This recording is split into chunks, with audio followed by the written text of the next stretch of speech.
Why is it that we just, as a people, not caring about others? What's causing this? What's causing us to not care? We just get up and watch the news and all we do is say, no, sir, gee, that terribly sad, sad, sad. And that's it, and we move on our merry way. And I'm talking about me too, because I too am guilty of this. You know what I'm saying? We just move on our merry little way as though life is hunky-dory because it doesn't affect us personally as yet. And I'm sure the other persons who it affected must have said the very same thing. Maybe. I'm only saying that. Maybe. They may have just moved on their merry way. You know what I mean? Because it's not affecting them personally. I find it disturbing. It bothers me. It really does. Because this is a life we're talking about. It don't matter if you want to say she must have been mad or she was sick or whatever the situation for her to drink Gramazone and have 2 kids about to get married in a few days' time. Something is absolutely wrong. And we are in a position to help many times and we choose not to out of our own selfishness. Too mean, too stingy. No. Why should I? It's not helping me, not affecting me. For now. I can tell you for now. For now it's not affecting you. One day it can. I'm not wishing that for you. Believe you me, I'm not. I'm not one to wish ill for anybody. Whether you want to be my enemy or friend, it don't matter. I don't wish ill for people. Because what I like for myself, I don't like it for others. I ask God to give me that every day. I don't wish any negative. I'm only speaking about reality. Because it's going to have a rippling effect. Whatever seed that is sown, that is what we're going to reap. We have to... Oh my God. It is a terrible thing when somebody has to go through this life alone without getting the kind of help that you think that they could get. Financial, emotional, spiritual, many different ways.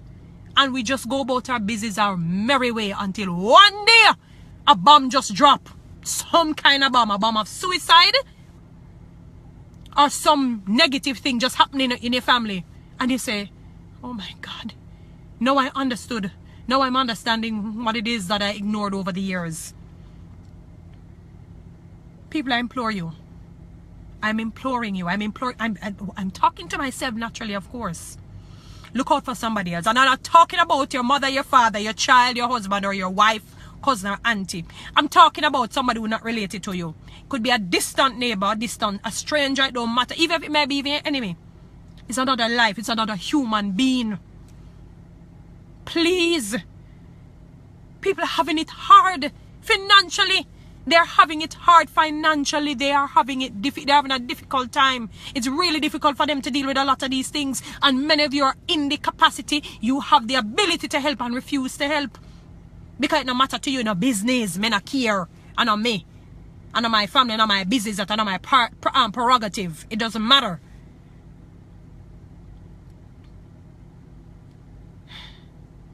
One day, it will hit closer to home. One day it will hit closer to home. One day you may just say, why? Why didn't I? I was reading a book. It's a true, it's something that based off somebody's life. Big man in a big position and going along his merry way and whatever, some big CEO and whatever it is. One day his daughter met in a bad accident and she was on the life support. And life just really flashed before his eyes. His one child. Just busy making the money, busy with himself. Him wife, it seemed as if he was happy with his wife and everything, and even that got strained a bit, right? And then before his daughter met in the accident, they had a big quarrel because she was hitting out on the fact that his company was paying a lot of these people some monkey money, as some may call it, fool, idiot money.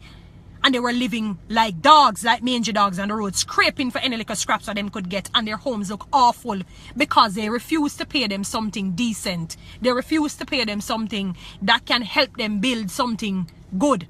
You know what I'm saying? And when he looked at all of this and he remembered the words of his daughter, he said, oh my God, I have to change. He had to change. He had his resignation letter in his hand and he had a proposal in his hand to his board members and saying, this is what we're going to do. I saw how some of these people live. I saw this and I know of this and this is not right. Because they know that this financial problem can affect them. Affected them when he saw them live like mangy dog and human beings we are talking about. You understand what I'm saying? Human beings we're talking about. And when I think of how the disparity between the rich and the poor is so far, you could have thrown, I mean, a literal Caribbean, seeing it and still space is left. Something is wrong with that picture. And then when they come and beg, you say them beggy, or beg too much. What are they to do? Watch themselves just die? That's what the lady did. She drank the Gramazone because the financial stress was just too much. I don't know if anything else was associated. I don't know. Maybe. Maybe not.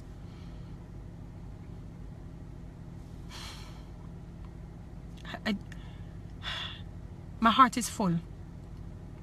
My heart is full because I realize how selfish we are as a human race. I'm looking at how even the animals, how loving they live towards each other. You notice our dog just forever think that towards a human, forever loyal, forever this, forever that. Even if you step on the dog too by accident, or you rough up the dog, or you run the dog, then just come right back around like a child. They just come right back around like a child because they are so loving and they're so loyal. I don't know, it's maybe something that God has instilled or just, placed inside of them. But we as human beings, somebody step on your toe, my God, you stop chat to them for the rest of your life. You stop deal with them. You never say to yourself, you know what? Maybe they went through a bad thing. You know what? Let me see. You don't even try just to inculcate a good habit of saying, let me look at the positive and see if there is something. You don't even try. Paul says, as much as possible, live peaceably with all men. As much as is possible. You don't even try. All I'm saying is try. Nobody not asking you to what should I say now? Go and give your house and give your land and give you this and give you that and give you the other. No one is saying that. You know what I mean? Although there's a scripture in Acts that speaks about they sold their possessions to help each other. In other words, they have surplus, give. I was reading something about this lady. She was on the Forbes billionaire list and she fell off. Because, why she fell off? Because she started to give to charity. She started giving some of her wealth. And in other words, I don't remember the exact verbatim that she gave, but basically what she's saying that my wealth is just not only for me. Now we think that because we were born alone, even if you're a twin, are you one still, so to speak, that we were born alone, so me, myself, and I is me alone. Oh, continue like, have that mindset and see what whole life really dash out to you. You understand? We feel like we know nobody else. If me decide this and that, and yeah, you have that choice. But be mindful that every single choice, be it good or bad, has its consequences. Every single choice. I am tired of the selfishness that we play. All of us. I'm talking about myself. I'm tired of, we just don't think about anybody else. We think about ourselves. Because it's not affecting me as yet. One day, as I said, I'm not wishing bad for anybody. I don't wish ill for anyone. But one day it's going to affect you closer to home. One fine day it's going to come closer to home. And then you're going to realize how selfish you were. How much you didn't care about the next person. Which you could help and you chose. It's a choice. Because because you don't feel it, you're waiting on a feeling too. It don't work like that. Throughout the scripture, it talk about giving. Life alone tell you that whether you want to believe in the Bible, whether you want to believe in God, that is your prerogative. All I'm saying is that, listen, you have a mother, you have a father, you have a husband, you have a wife, you have a child, you have a sister, a brother, and I'm sure you wouldn't want that to happen to them. No matter what it is. Whether you want to be a Christian or a non-Christian, a Rus, wherever you want to fall, where the chips may fall, I'm sure you wouldn't want that to happen to any of them. And when you check it, maybe she tried asking for help and people run her. Always, just run her. And maybe some of them are. I know that sometimes some people can't help, but I'm not talking about that.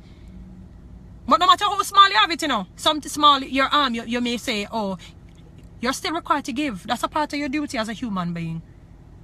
Nobody is asking you to give $1 million or $2 million when you're not able to. But give sometimes. Give of your time.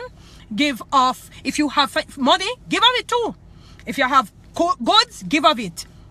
Give a listening ear. Give a good word, a kind word. You wouldn't believe how all of it, because we're holistic beings. It's not just one area. It's not just about money alone. Money is a significant thing because we can't trade without money. I can't walk in a supermarket and say, cashier or supervisor, manager, owner, whatever it is. Guess what? I don't have any money, but I want a trolley of groceries. Trust me. I better pray so they don't call the police on me. Maybe they may give. Who knows? Maybe they may feel, oh gosh, for her to come in and say something like that. You know what I mean? If it's but for the grace of God, I don't walk into a supermarket or a store and say these things sometimes. You understand what I'm telling you? Because God has been good to me. So God can't be good to me, I mean not good to somebody else. Come on, people. Come on. Think about God good to you. You just sit down for yourself. You just build up on yourself. And never say to yourself, say, me, you know, I know a sister down there. You wait. Somebody have to come beg you. You don't even say to yourself, say, you know what? John have it difficult, you know. Let me see if I can carry some money. Tom have it difficult. Jay and Jill, all of these people, they have it difficult. People, I'm imploring you. I'm imploring you to see if you can help others. Please.